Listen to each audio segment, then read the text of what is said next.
The I gentlewoman, respect the chair's authority, but the chair... Mr. Holman. You work for excuse me. I'm a taxpayer. I'm a taxpayer. You work for me. Mr. Holman, is there anything you'd like to respond to what you've heard today? Yeah, I'd like to respond to Acting Chairman J. Paul and your comment about the Trump administration moving money around for more detention beds. I'd like to remind you, under the Obama administration, we did that most of the years he was president. We moved money around DHS. It's called reprogramming.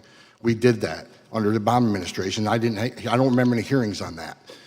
And also, I'd like to remind you that under the Obama administration, I mean, you're quick to point out that the cages were built under Obama administration. I was there. Family detention, we had 100 family beds under Obama administration. We built 3,000 more.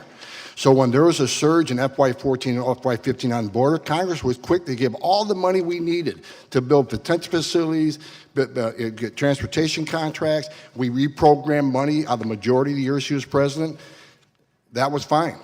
Under Obama administration, FY12, we removed 409,000 people, half of what was removed last year. There was no hearings on that.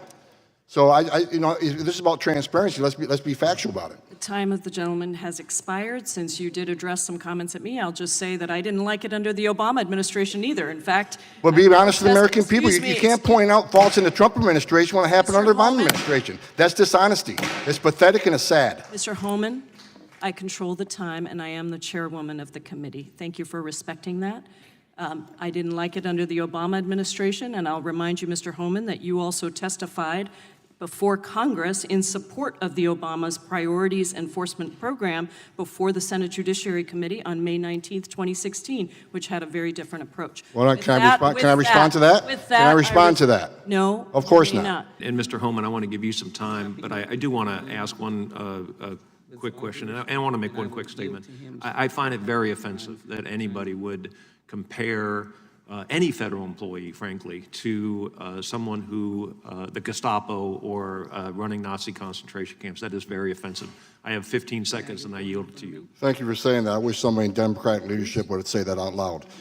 Look, you want to know why there's 50,000 people in detention? You want to know why we have 1 million illegal entries in the United States? You want to know why we have these issues? Because you have failed to secure the border. You have failed to work with this president to close the 3 loopholes we've asked for 2 years to close. So if you want to know why this issue exists, you need to look in the mirror. You have failed American people for not securing the border and closing loopholes. Mr. Holman, please respect the chair and the authority of the chair. The time of the gentleman has expired. I've asked you politely to let me go beyond my time, and you let other people go beyond their time, but not to Tom Holman. He don't get to go beyond his time. Mr. Holman, we have approved an agreement between the Republicans and the Democrats with the ranking member. We increased the time of one witness, one member of Congress who was interrupted by a protest. That is done with the approval of the ranking member. Please respect the chair's authority. I respect the chair's authority, but the chair... Mr. Holman! You work for me. I'm a taxpayer.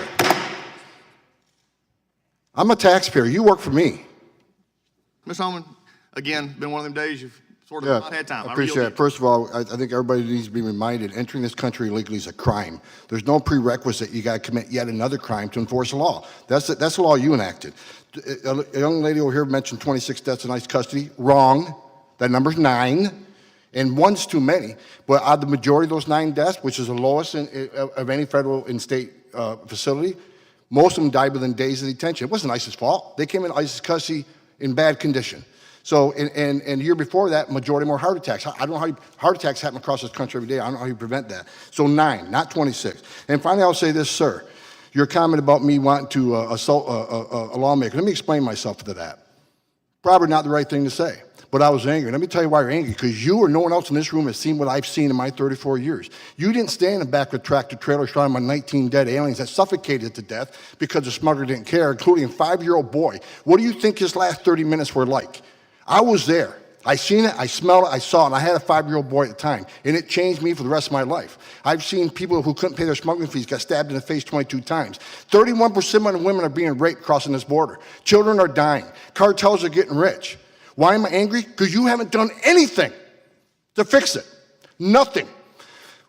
We've been up here for 2 years trying to close the 3 loopholes that Collins said needs to be closed. And you haven't taken one action. But if there's a policy or initiative that's going to cause an illegal alien to be arrested or be detained or be removed, we're going to have a hearing within days.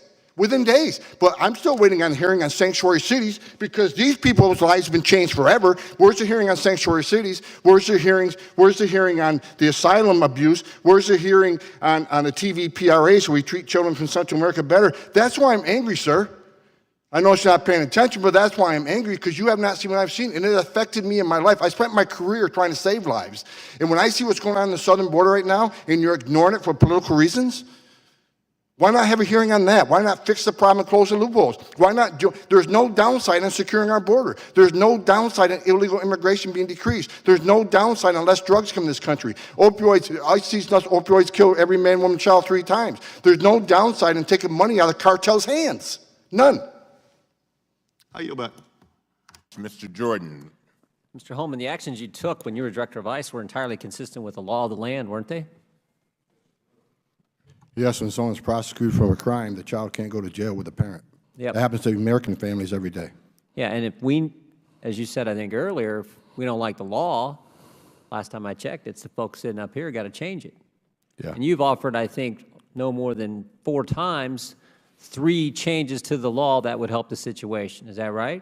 Yes, sir. Maybe make it a 5th time. Can you say it a 5th time for this group? Just, because, again, we're the ones that have to change the law. So give us that recommendation a 5th time, the 3 things that we got to do. If we would close the loopholes in the TVPRA, where children in Central America are treated the same as children in Mexico, if we would change the Florida settlement agreement so we can actually detain families in family setting long enough to see a judge and plead their case, if we can change the rules of asylum so it makes more sense so 90% of the people don't pass the first interview and a lot fewer pass in front of a judge, those 3 things would make a big difference on the border and decrease the illegal entry. Because those 3 things go to the heart of the matter. They go to the incentive. Is that right? They go to incentive along with the other things, such as talking about abolishing ICE, having no detention, free education, Yeah. free medical care, citizenship for those who are here illegally. When you keep offering incentives for people to come, sanctuary cities, come to this country, you'll be protected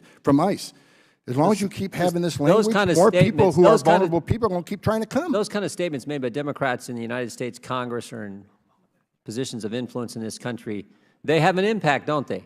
They have a significant impact. When a member of Congress says abolish ICE, when another member of Congress says abolish DHS, when the Speaker of the House says walls are immoral, when the person who gave the State of the Union response to the President's State of the Union says she's okay with non-citizens voting, that all has an impact, doesn't it?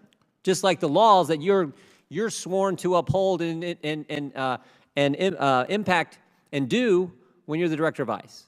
It has a significant impact, and if this would have been fixed years ago, we probably wouldn't have seen zero tolerance. We wouldn't see the conditions on the border But today. because the laws haven't been changed, because of the statements that have been made, there was a crisis. There is a crisis on the border. And that just didn't happen yesterday.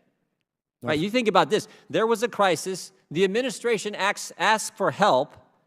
Democrats say it's contrived, it's manufactured, it's fake, it's not real. Then when the real crisis gets actually worse, the Democrats blame the administration for the very crisis they helped create by the things they said and the fact it won't change the law. But somehow it's your problem. Somehow it's the president's problem. And we have Ms. Costello, who went down there, her team went down there and looked this all over as the inspector general, said there's some concerns that she has, and the cause of the concerns they're trying to ascertain. Now, she also said agents are doing, I think your statement was, agents are doing their level best. Is that right, Ms. Costello? That's the experience of our inspectors. So the visits. inspector general goes down there with your team, and you conclude the agents, the people that Mr. Holman used to represent, are doing their darn best they can do, but they're overwhelmed. And then you also said in your statement, in your answers a few minutes ago, you're trying to ascertain the cause. Well, that's pretty simple to figure out the cause. It's the numbers. In October, 60,000 apprehensions and inadmissibles on the border, October of last year. You know what it was in May of this year?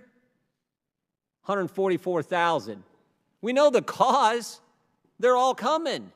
And they're coming because things the other side's saying, and the fact we won't change 3 fundamental things in the law. And it also might help, Mr. Holman, it also might help, because these are apprehensions, these people presenting themselves at ports of entry. It also might help if we build a border security wall, right? Instead of having the Speaker of the House say they're immoral, even though there's one in her state, it might actually help if we built the border security wall that the American people voted this president in office to do, Might actually help if we did that. Would you agree, Mr. Holman? Absolutely. Every place they built a border barrier, every single place they built a border barrier, illegal immigration decreased. Yeah, it would help with some of the tragic things that we have heard about, tragic situations that we've heard about the last couple of days, this entire week in this committee, that no one wants to see happen.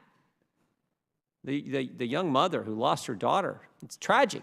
No one wants those, but if we did the things you're talking about, we could help avoid some of those kind of incidents from happening in the future. Is that right, Mr. Holman? Yeah, if I can respond And to you're that. the guy who has lived it, breathed it, felt it, managed it. You know more than, you have more expertise in this area than anyone in this room. Is that right? I believe so, but let me I know respond. so. Let me respond to the one child that died. It's tragic, tragic. Sure is. But you know, as long as we're showing a lot of pictures, if I can have just 30 seconds. Here's a picture. Her name is Serenity. She was 9 months old, 9 months, raped and murdered by an illegal alien because of open borders policy. Here's Irana. She was 5 years old, raped repeatedly and murdered by an illegal alien. Here's Louise Solowin. She was 93, multiple rapes and murdered by an illegal alien. Here's a 16-year-old. Here's a law enforcement officer. I got hundreds of these in my desk drawer. So I've seen tears for people today, and I understand that. It's tragic when anybody dies. But let's not forget the angel moms and dads who I've all met and got to know. Their children died, and they're separated forever. It's not a matter of location. They're dead. And a secure border would help prevent some of this. Sanctuary cities does not help this. Sanctuary cities this will increase because of the push of sanctuary cities. Come to our country, we'll protect you. You can even commit a crime, be in our county jail. We're not going to ice into the jail. So he'll go out, recidivism rates, anybody can look them up. 50% reoffend the first year, up to 75 recidivate within 5 years. They're in the country illegally in violation of federal law. They're locked up in a county jail. Let us have access to them and do our job.